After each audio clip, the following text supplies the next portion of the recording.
Olá, tudo bem? Hoje nós estamos aqui com o professor Mauro de Campos, professor de História e sindicalista. Tudo bem, professor? Tudo bem, Rodrigo? Bem, o nosso convidado de hoje está aqui para falar a respeito da participação dos jovens na educação e na política.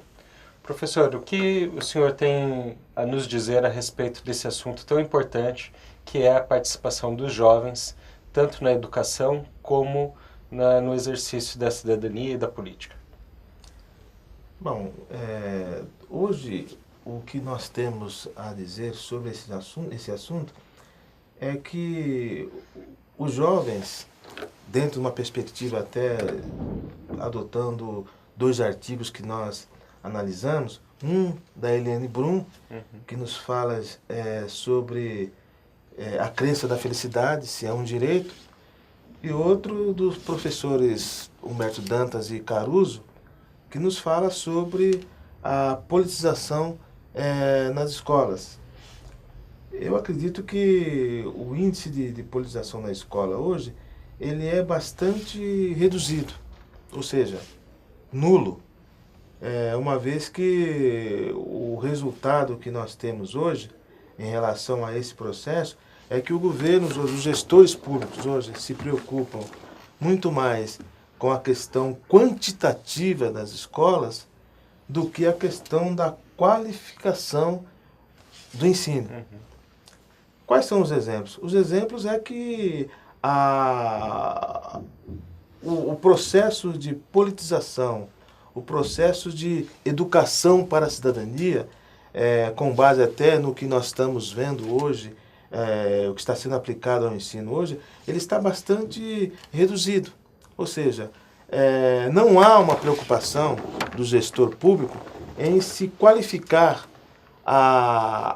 e melhorar a qualidade do ensino, no sentido de conscientizar os jovens em relação à participação na sociedade. Através do quê? Através das ações políticas, através do despertar em relação a ser cidadão. Certo. Então, ou seja, se o país avançou a respeito do número de alunos nas escolas em relação à quantidade, né, de escolas e número de alunos nas escolas, nós avançamos, isso é inegável. Porém, por outro lado, nós ainda temos muito por fazer na questão da qualidade do ensino que é oferecido a esses alunos, né?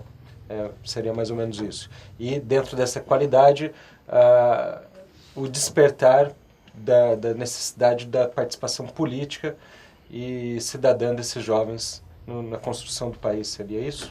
Exatamente. Ou seja, nós temos que pensar hoje numa educação, nós temos que pensar hoje no ensino, nós temos que pensar hoje numa escola que traga e que leve resultados para a sociedade.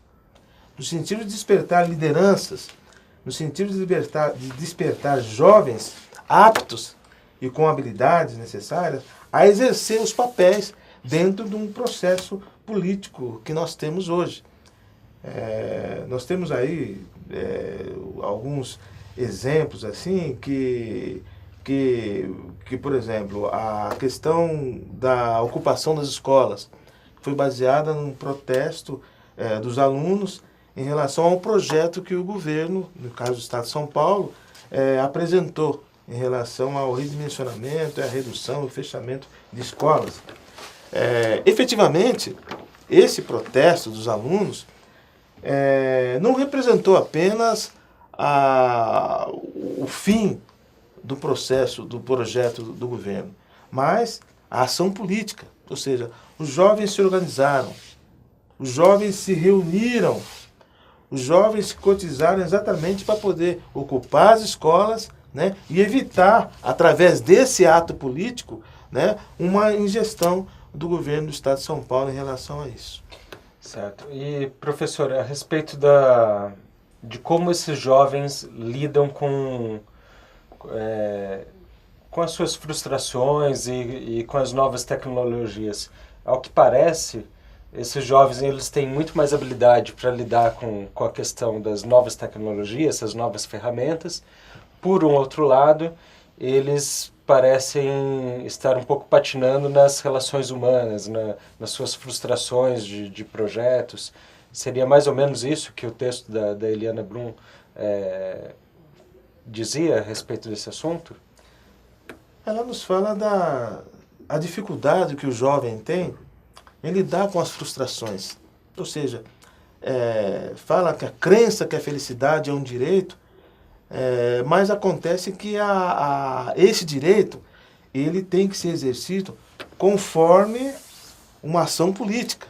Ou seja, né, o jovem, além de ter o direito, ele tem que participar. Né? A questão das habilidades tecnológicas, que é uma questão do mundo hoje, esse mundo que nós falamos, esse mundo da evolução, né, praticamente ela não tem em muito contribuído para que o jovem ele tenha uma habilidade, vamos dizer assim, entre aspas, emocional, para lidar com as crises, para lidar com as contradições, que são várias. Além das contradições internas, as contradições do processo de construção da sua personalidade, existem os processos de construção política, econômica e histórica em si. Então é preciso que nesse ponto, Rodrigo, a educação, as escolas, ela tem uma contribuição em relação a esse acompanhamento dos jovens. Sem medo de seguir alguns preceitos dominantes ou alguns preconceitos que existem por aí em relação a esse ponto. Ou seja, sem dominação. É preciso, então, que o processo de educação, o processo de escolarização, que o processo de ensino, ele seja efetivamente acompanhado por um processo de politização do ensino.